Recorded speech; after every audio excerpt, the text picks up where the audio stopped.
بسم الله الرحمن الرحيم. الحمد لله رب العالمين. إلهي بقى مهد له محمد بقى شرف له. أنا جوا السلطان عبد الرحمن أحمد عاو حندوني يعني كقبت هالكن شير رائد ملبضن عندوني نساميه كقبنايا وهرين هذا شير رائد كي جسك بلوده وحندوني يعني أنا حنبليه السلطان كعصب صداقة كسر بيري bariga burco waxaan leeyahay suldaan aad baan ku hambalyeynaa ilaahay cimrigaaga ha dheereeyo jiro joog sidaas baan leeyahay suldaanka waxaan kale doonayaa inaan ka hadlo labadii shir reerku beeshu qabsatay dhawaanahan shirkii ay ku qabsatay gobolka Buuhoodle iyo shirkii ay ku qabatay gobolka Sanaag labada waan hambalyeynaya si qurux badan bay u dhacday ragii soo qaban qaabiyay baan hambalyeynaya ragii ka soo shaqeeyay baan hambalyeynaya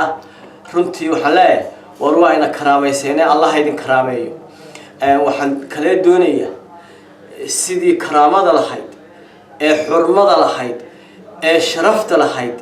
ee suldaanka guud loo soo dhaweeyay loo karaameeyay ayaan aad uga mahadnaqaya ragii hawsha soo qaban qaabay waxa leeyahay wareerka waa karaameyseen ee Allah idin karaameeyo taasi waa ta kale waxaan doonayaa ka hadlo arrimahan doorashada waxaan leeyahay maadaama saddex inanoo hadibin maayo beesha dhexe ay yihiin oo ay tartamayaan waxaan leeyahay saddexdu waa saddexdeennii waa saddex inanoo Somaliland ilaahay ku qoran baa helaya ku ilaahay qoro ayuun baa helaya dadka waxaan leeyahay nabadgelyadiina ilaashada مبدأ أكو تالان ومبدأ آد حساسي الماضي ريالو وحلاها عينو أرن كينا ينبتقليدين إلى شنو عيدا مدى مهنقيا عيدا مدى سومالي لان أيان آد ومهنقيا وكو عينو كسيحنو كسو توصنو وانو مهنقيا وكو أن الجبين كرين إلهي عمركوda ha dheereeyo taana waxaan ka hadlayaa ciidamada dhalinyarada waxaan leeyahay inta doorashada maanta waxaad moodaa in leedin soo jeedo shalato waxaan tagnay London ninkii safaaradda haystay Soomaalida shalay wuxuu qaybinayay waraaqo uu leeyahay hadii mid maayo malaaqibiinta dadka ajnabiga ka qayb galaya damaanad qaadi mayno dadka halka taga waa ayaan daro runtii waanu kala hadalay waxaan ku wallaahi gurigaanu kugu soo galina oo meesha gudaheedana kugu soo galina hadaa doorashadeeda carqabayso farmaajo waxa leeyahay nimankan malaaqibiinta way tagayaan إن كان سفارة الصومالية جوجا حنا والله ما طلبينه كان هاي أو ولا على أو سمن ولا عليا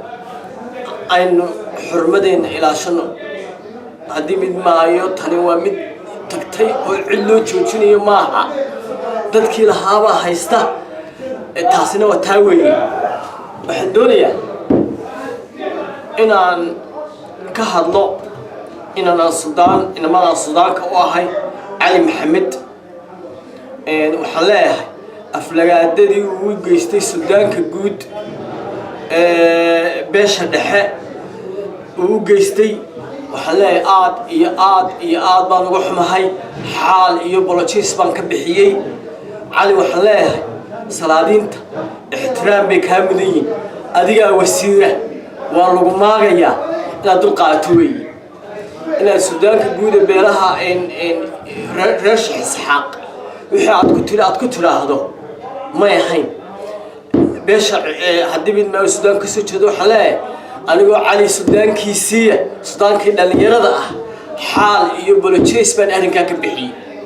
ilma adeeryaa xaal baan ka bixiyey sidii tahay ahayd weeye taana waxaan leeyahay taasaan ka leeyahay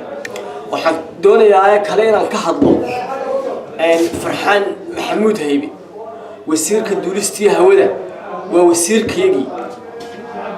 wasiirku waa wasiirkaygii tan anigu aan caawa sheegayaa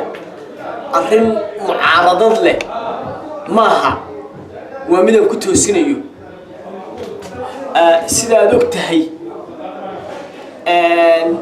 nimankan aad shalay la fadhiisatay aad sabab u tagtay waxay doonayaan Soomaaliya inay iyaga iyo Turkigu inay god madow ku ridaan adiga oo haya oo soo jeeda ayaa waxa la doonayaa hawadii Soomaaliya in laga wareejiyo siday ka tahay ma garasho la'aan baa ma garan karo runtii ma garan karo waxa ay iyaga iyo Turkigu hadii bidmaayo ay doonayaan inay hawadii Soomaaliya inta yiraahdaan Somaliland sida aad og tahay Akawa waxa ay sheegtay hawada Soomaaliya iyo Somaliland inaanay wareejinayn ilaa lagu wada hadlo ay Somaliland iyo Soomaaliya ay ka gaaraan iyagu ay heshiis ka gaaraan ma wareejinayno laakiin waxa la doonayaa in la yiraahdo idinku maamulka sare idinku haya ay meesha laga maamulayaano waa xamar oo dabeedna xamar la geysto inamada aad meesha geysaan la soo eriyo hawadiina saa lagaala wareego maadaama nimankii iyaga adibin maayo la ictiraafsan yahay oo adduunyo ay ictiraafsan yihiin maanta hawada lagaala wareego Akawa lagala wareego ay xamar ay isku hubsato maalintaas adiga kugu dambeeya hada waxaan leeyahay intaanad falin ka fiirso farxaan maxamed haybe waxaan leeyahay wasiirka duulistii hawada waxaan leeyahay tan waa inay dignin ku noqotaa hadii maayo waa in aanad yeelin wax maqaamkeedu yahay in hawada laga maamulo Hargeysa maqaamkeedu ka waxaan ahayn waa in aanad yeelin taana waxaan leeyahay taas baan leeyahay ilaahay waxaan ka baryayaa doorasho wanaagsan oo xor oo xalaal ah inay noo dhacdo jahliyada Somaliland waxa leeyahay international community jahliyad ballaaran ayaa idinku soo socota dadka hadii maayo muqlaaqabinta ee ajhu nabiga ee walaalayaal diin imanaya waxa mudan ina soo dhaweysaan waxa mudan ina qadarisaan waxa mudan inaydaan jiirjiirin waxa mudan meel wanaagsan fadhiisaan taasina waa taa walaalayaal nabadda adkeeya nabaddu inaga dan iyo tahay inaga ku nool walaalayaal waxaan leeyahay sidaas baan idin farayaa wabillahi tawfiiq والسلام عليكم ورحمة الله وبركاته.